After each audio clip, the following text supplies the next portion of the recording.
What's up, everybody? Welcome back to the Real and Respawn podcast. I'm your host, Steven Hudson, and with me today I have a good friend and fellow gamer, Garrett. How you doing today? I'm doing good. The rain's got me in a little bit of a funk today. Me too. It's got me sleepy. Yeah. It's Before we jump into our topic, I think we should update the people on some recent gaming news. Yes. At least the news we've heard of. This month has been crazy for video games, actually. Yes. At least some reoccurring series. It's been a crazy month for indie games because of, well, if you want to go for it. The games we have that came out recently, we had Poppy Playtime Chapter 5, which made its debut yesterday. And then we also came out a bit ago, we have Reanimal that came out this year on the 13th. And as of right now, I have high hopes for both Chapter 5 and Reanimal. Yes. I've seen some people already post some videos about it. I've yet to watch them. Yeah. Because rather than watch people play it, I want to play it. Yeah, obviously. And fun little plug-in. If you want to watch us play it, make sure you can catch us on Twitch. I'm hopefully going to stream it with this guy. Hopefully, because I think the game, you buy, for Reanimal specifically, you buy the game and then people are able to play it with you without them having to buy the game. So, which is a big turnaround so for it's most just games. one person needs to buy the game. Yeah. Other than that, we have, at least personally, no new game knowledge. So I think we're about up to date. So I think we get into our topic. Alrighty. Our topic for today is a continuation of one that we already did, and that is Bendy and the Ink Machine. This is specifically chapters 3 and 4. And we might be dipping into some chapter 5. But, Yeah, a little bit. Right now, chapter 3 and 4 is the focus, because so far we've done 1 and 2. So similar concept to what we've done with Poppy Playtime. Yes. And we're hoping to give a 1 hour on both chapter 5 of Bendy and chapter 5 of Poppy Playtime. Yes. So stay tuned for that one. It's what we've been doing is like an indie game marathon. Right? So because we're gonna do, hopefully we can do an episode on Reanimal. Yeah. If eventually when we play it, so that'll be in a row.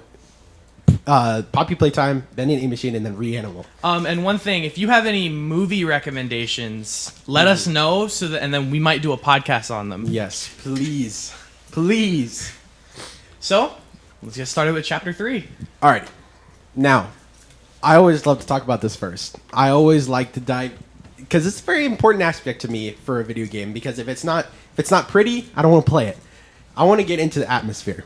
Again, I always like to start this off because it always sets the tone for the rest of the things that we have to talk about. The atmosphere. I have a question for you. Oh boy. How does the atmosphere how does that affect how you feel about the gameplay of a certain game like Bendy and the Ink Machine? The atmosphere, I feel like, speaks volumes, not only about the game itself, but the amount of work that goes into it. The more effort they put into atmosphere, I feel like the more love is in that game. Because if the game feels right, then typically it's done right. Yes. Bendy, I feel like, is one of those series that's definitely nailed their atmosphere. Every chapter doesn't just feel like the same thing. It feels like you're going deeper. And I also think the big thing that goes in the atmosphere is also like what you said about like putting your heart and soul into it is the attention of detail, because there's so many little things that like the effect of when you walk in the ink, like the sound it makes, and then like the effects of like it going on the walls and stuff like that.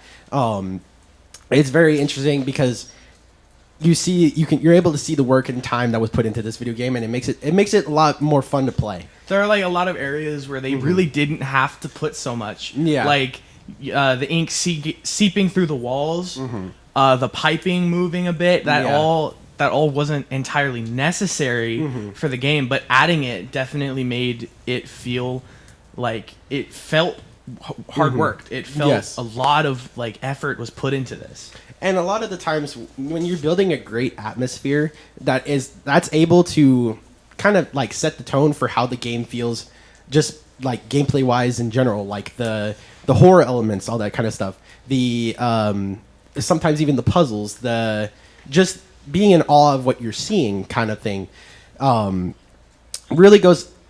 Also, actually, I want to talk about this as well because the atmosphere is actually great for the style of the design of these characters as well, especially the Ink Demon, because everything in this game in Bendy and the Ink Machine is designed to look like it's from a cartoon. It's designed to look like it's from a 1950s cartoon, and they did that in a way that made it seem like seem cartoonish, but there's a essence of like almost cartoonism meets realism kind of thing, because there's a lot of gory details that are sometimes put throughout the chapters, and a lot of that gruesome like nature comes within the designs of the characters, which I want to talk about actually. So I'm assuming you've heard of color theory. Yes. So in color theory, like the shade of yellows that we see along Bendy, there I would call them off yellow. Anything that's not like really bright or really deep. Yeah. And off yellow could usually mean like a subdued or complex emotions, which we see a lot of, especially with now in chapter 3, we learn about Alice Angel. Yes. This specific Alice Angel named Susie Campbell, which I will probably talk about. We'll get into that. Yeah. But there's a clear divide we learn about in chapter 3 between the Ink Demon's domain and Alice's domain. And there's clearly a cult kind of surrounding both of them. So there's complex emotions being tossed around. Some people just want to be free. Some are on one side. Some are on the other. You know, all of that. I think that's also very very interesting, because there's a certain section in the game where you choose either the demon route or the angel route. Yes. And we can pull up that picture when of the demon and angel route. That is going back to your point, is very tied with emotion, because it's like, what side are you on kind of deal. And being limited to only 2 options is very like, kind of hits your morals kind of thing. Like, am I this or am I that? I can't be in between, basically. And if you don't pay attention to like the lore and stuff about what's been going on, it doesn't say a lot about your character, but once you learn about the stuff that's happening, that decision, like internally can be very conflicting. Like, whose side do you stand with? Yeah. And especially like some paths, I mean, from my experience, some games provide like a gray area. Like, you don't have to operate in black and white, which is ironic. Yeah. But there's no middle. There's no center. It's simply left or right. Yes. Yeah. I also think, because I feel like when you're going down that route of angel or demon, you look at the characters and you're like, I don't want to pick either of them. I don't, like, can I just go back? Yeah. I mean, okay, so because you have the demon, you're thinking, okay, Bendy, and then you have the angel, Alice Angel. We don't have, that's not a very good introduction to Alice Angel. I'm not going to say, it's just, I'm Alice Angel. And I'm like, that's very intimidating, because it's not ideal for your situation. And for one calling themselves an angel, it's like picking trash and more trash. There's not really a good option, so you just like eeny, meeny, miny, mo, basically. At that point, I feel like if you were Henry in that situation, having the experience, I feel like you would rather go, which is ironic, with the devil you know. Yeah. Because from experience, I don't think Henry knew very much about Alice Angel. Obviously, he worked in the studio. He had to know about her. But I don't think he worked very much, because through some of his voice lines, we learn he's actually quite attached to the Bendy character. Considering he is technically the one who came up with it. Yeah. He came up with the concept design. And then Joey retconned it and drew it just slightly differently. So technically, Henry made Bendy. So let's steer away from the decisions between the two, and let's just talk about one specifically, and that's Alice Angel, because we need to get into her character, because she's a bad person, but she's not like Bendy. Arguably. Well, I don't know. When you say Alice Angel, I'm going to ask which one, but we'll get into that a little bit later. Yeah. I mean, the first Alice we know of is who used to be Susie Campbell, who was the original voice actor for Alice Angel in this story. And Susie became very, very attached to this character, was very passionate about its success. Because if the character succeeded, she succeeded. And Joey, being the businessman that he is, tried to take advantage of that. So when he was running his experiments on trying to make things out of ink, also, I believe Alice came only slightly after Bendy in terms of creation. Yeah. But he lured basically Susie Campbell back to the similar to Henry but more modern in their age, and got her very, very attached to the character, and then which used her to bring Alice to life, which is why she looks like she does. If we can bring up a picture of evil Alice or Susie Campbell, she was failed. And I don't know the exact implications about how it works, but she needs Boris's to live.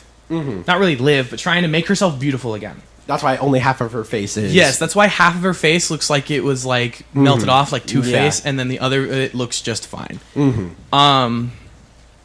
And she basically kills the other ink creatures, takes their hearts, and uses them to make herself beautiful again. I don't know how it works, but I know that she is very violent. Is it specifically only Boris's, or is it? I think it's all? anyone. It's anyone. Okay. Because there's two other creatures you meet. It's like a monkey that throws a wrench, or three actually.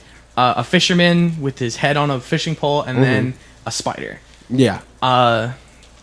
Those three creatures she also targets, but she also uses them. They're kind of like a small, like a worship area. They are her worshippers, similar to how the other ink creatures that were the employees worship Bendy. Also, apparently, I'm pretty sure this was happened in chapter 3, but she also did an experiment on a Boris creature. Was that her? That was her. That was her. She made like this. He's called Mutated Boris. If Yeah, we can get Mutated Boris on the screen. Yeah, Mutated Boris. He's got like giant hands. There he is one hell of a monster. I mean, he's a boss fight. As to the actual reason, I don't have one. Yeah. I don't know what the purpose behind creating Mutated Boris was. Probably just to stop us. That would be, that would make sense. Probably, yeah. Other than that, I don't see another purpose for his creation. He's really just a big, uncontrollable, violent monster. I mean, yeah, there's not really a lot to talk about him. His design's cool. He looks pretty cool. These giant hands was the first thing I remember about. And also, I just wonder how she created something like this. Well, I assume it's similar to how Joey created other creatures. Probably just threw a bunch into the mix and waited to see what happened. Okay. I have a question.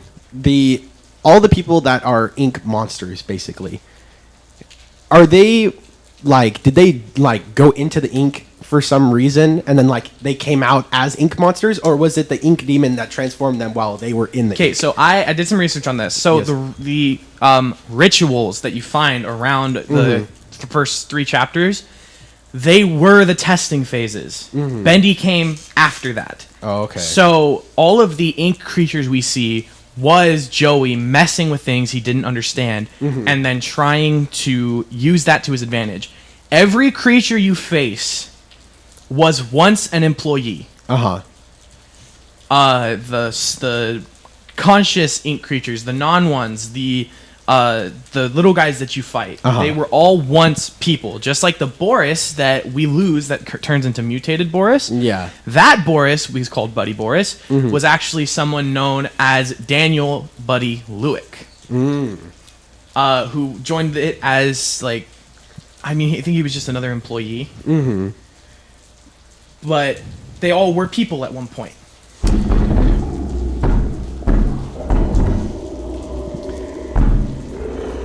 I guess we should probably steer away from the Bendy stuff and let's cut to a message from our sponsors real quick.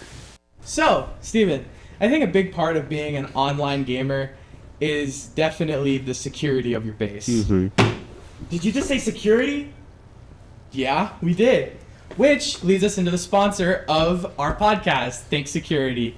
They are a local security provider that make security cameras, alarm systems, and mobile security units, both for company and for your every day-to-day people, to make sure that they can keep their belongings and themselves safe from anyone who decides it's a good idea to try and steal from them. You can contact them at 562-926-7555 or visit them directly at 272 South 5th Avenue, City of Industry, California. Thank you, and back to our scheduled entertainment. See you there. Welcome back, everybody. So now we've talked basically about everything about chapter 3. Yes. Essentially everything. We missed two things, though. What was it? The only things we missed were... I actually found out about this more recently because I had to do some more research of my own. Mm-hmm. We missed the good Alice and the other Boris, who was actually called Tom. They were in chapter 3? Yes. At the end. It was at the end. Okay. I don't think we don't have a picture of it, but It's- good Alice. If I remember, I think we have a picture of good Alice. Yes, but not of the scene I'm talking about. Oh. The good Alice, also called Allison Angel, who used to be Allison Pendle, stabs evil Alice. Yeah. And then that's the last we see of her. Yeah, essentially. Which, good riddance. Yeah. Yeah, chapter 3 wasn't really... That was the Alice chapter. The evil Alice Angel chapter, basically. Did we see a lot of Bendy in that chapter? No. No? There was one thing we did see. Another thing we missed was the projector. Oh, the projectionist. Projectionist, yeah. He fought Bendy. Was that chapter 3? Yes. That was chapter 3? They had a whole brawl. They did, actually. It was actually insane to watch it from the little... Because this is where you see the Alice things to hide in. Yeah. It's actually insane. Like, if we have... Yeah, they were fighting. That's crazy. And Bendy was cold. He tore off the projectionist's head and tossed it at the box we were in. A lot of people say that Bendy knew we were in that box. Mm-hmm. That's crazy. That's really crazy to think about. That poor projectionist. He put up a fight, though. He did. I mean, he got a couple good hits in. That was honestly Nah, he did not end well. He didn't. Nope. But other than that, the only thing we missed was Allison Angel and Tom. But they didn't really do much. I mean, Not then, yes, but that's when we met them. now we'll get into chapter 4. This is where things get spicy. So, in this chapter, we're getting to know them a lot better. Yes. So what essentially happens is the Boris that is there, the new one, I forgot his name. What was his name? Tom. He doesn't trust us. But the good Alice does. And that's the other Boris. Yeah, the one with the mechanical arm. Mm-hmm. That is Tom. This chapter is very interesting because it's the first one where we have like actual characters we can interact with. Mainly, yeah. Like friendly characters that we can interact with. So Boris just didn't exist. Well, okay. I'm kidding. No, but you have to understand. There's a big difference because we just kind of followed that dude, and he didn't really interact with the dude. Yeah. I think this shows a big change because it goes from this chaotic existence, right, of the whole. I was gonna say factory. I'm still stuck in the Poppy Playtime area. The whole studio, like everything's in chaos. There's a left and a right. There's the demon, the angel, and now we're going even deeper. It's more than that. Yeah, it is. We learn we see whole cities. It's like a society. It is. It's a whole society. Yeah, it's actually terrifying. It's very morbid if you think about it. But to think of it, you could also see it's like humans adapt. We are good at existing in areas we didn't exist before, and we see that play out a lot. Yeah, but did they want to exist in that place in the first place? True, but the people we meet, they are some of the ones who accepted that they're not going anywhere. I mean, yeah, that's fair. They accepted they're not getting out, so they decided to build a society down there. Do you think the people that got turned into like Alice Angel or like Boris, they got lucky? If they got turned into a main character, yes and no. If you got turned into Boris, probably not.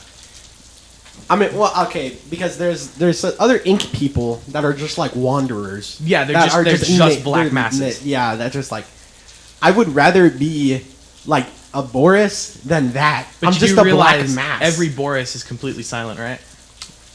Completely mute. Yeah, dude.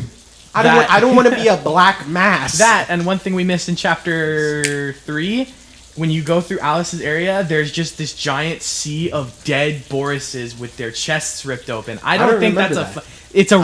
it was. So remember how I said she targets Borises? Yeah. you saw every Boris I she remember killed. that. That's every crazy. single one. That's So I would crazy. rather, honestly, be a non-main character because then I'm not targeted. Yeah. Obviously, now that we were introduced to the society, there's a lot more lore to this now. Because we understand now that there's actually a place where these ink people are living. So it makes us wonder, like, what's their form of sustenance kind of thing? Like, is it just the ink? Is it, I don't think they need it anymore. they don't need it anymore? The implication of how they became ink creatures was it wasn't their body, it was their soul. Dead bodies equals usually, spirit. Yeah. So I would call it's more likely their soul is trapped in the ink, not their bodies, because there's coffins around. Yeah. So I don't think they even really need to eat. I think, of course, they're probably going to feel like, the need to eat, but they don't physically need to. Yeah, yeah. I also think it's very interesting is that, like, what are they in a place where the ink demon can't get them, or is it just like, is he just wandering around, just being like a tyrant, basically, kind of thing? So from what we learned about, I'm mainly going off of chapter 5 because that's when he actually talks to us and we learn a bit about him. Yeah. The ink demon is a bit indifferent to everyone else unless it serves himself. He's very self-serving.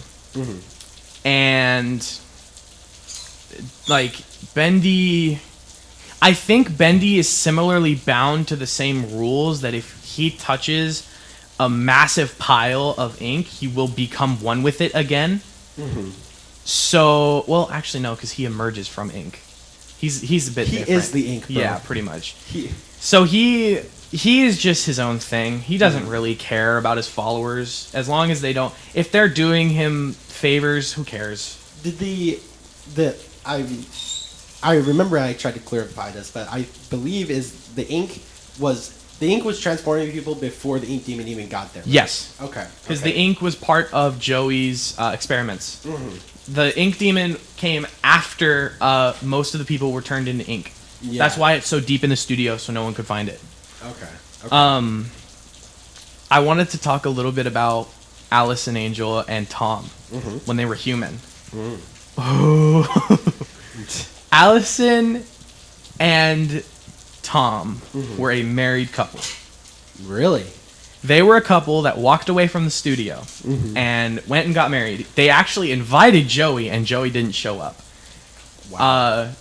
And then Joey gave them an offer, hey, come back and see what you missed.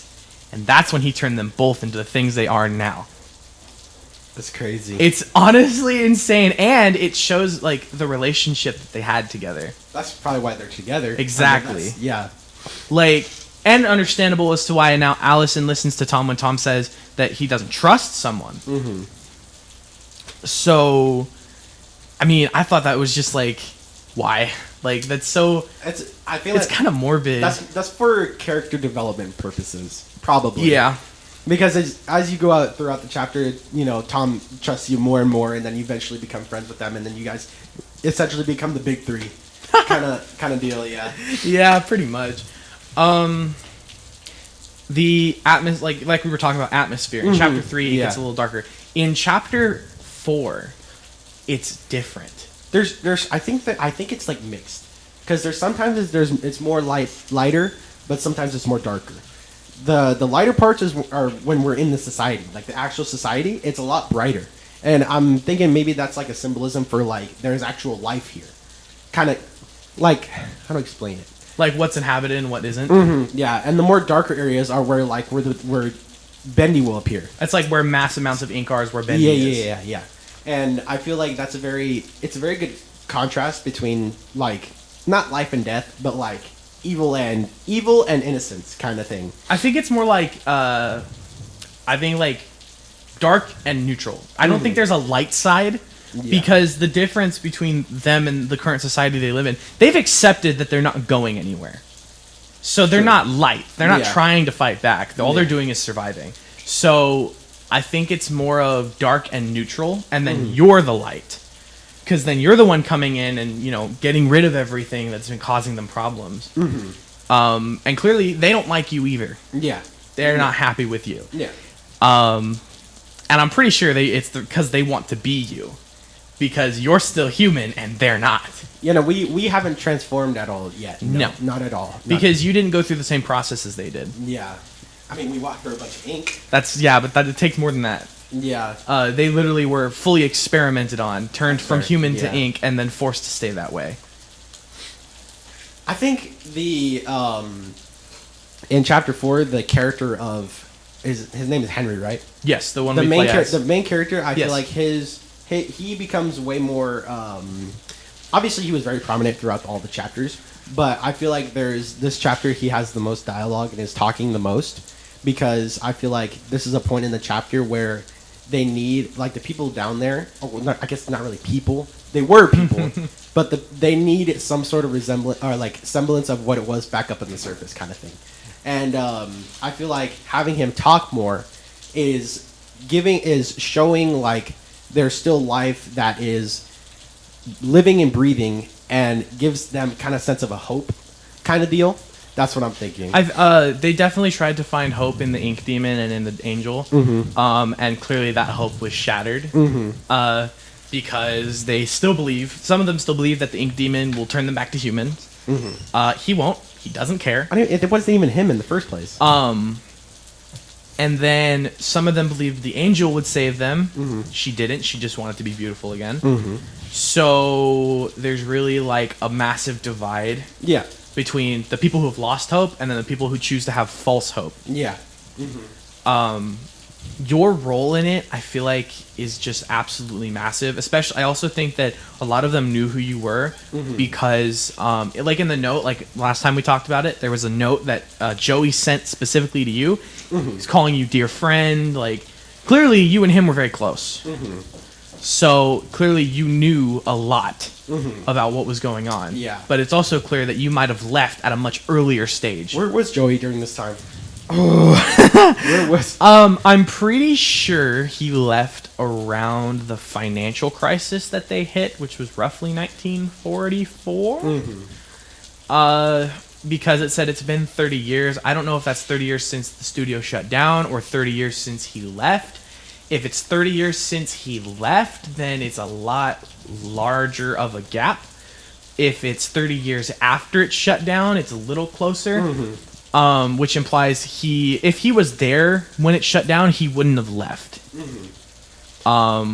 So I assume he left before everything was happening. I don't know if maybe it was a grudge. I'm not entirely sure about Henry's backstory. So Joey, when he sent the letter, was that really him? Or Yes. that was him? That was him. But at that point, the studio had already been taken over, right? Yes. So he sent him the letter just to go back there for no reason? This is where, in Chapter 5, we'll have to talk about it. Yes. I can't talk about it here because it's not Chapter 5. We learn the reason for that in Chapter 5. Okay. A little bit of a spoiler. We do learn in Dark Revival, which is a whole nother can of worms, that Joey's dead. Joey's been dead. Okay. I'm pretty sure it was the ink demon that killed him. So he is not in the picture. But we learn how Henry got to where he is at the end of Chapter 5. Yeah. And one of the last things I want to talk about before we have to cut off is one of the final boss fights of Chapter 4, which is Bertram Piedmont. Yes. Which I believe we have a picture of. Yeah. He's a giant carousel. Yeah. He's a giant carousel. The summary of him is basically he was a person who was very egotistical of himself, and he made amusement parks for big companies. Yeah. Assuming he probably worked on Disneyland. But anyway. Yeah. And then Henry tried to, make a Bendy land, and it failed, and then turn him into that. Well, hopefully you guys enjoyed it. Make sure to check out my Twitch at I_am_Eldenlord. And make sure you check me out also on Twitch at Dungeon2Breaker. And we hope to see you in the next Reel and Respawn episode. Peace out.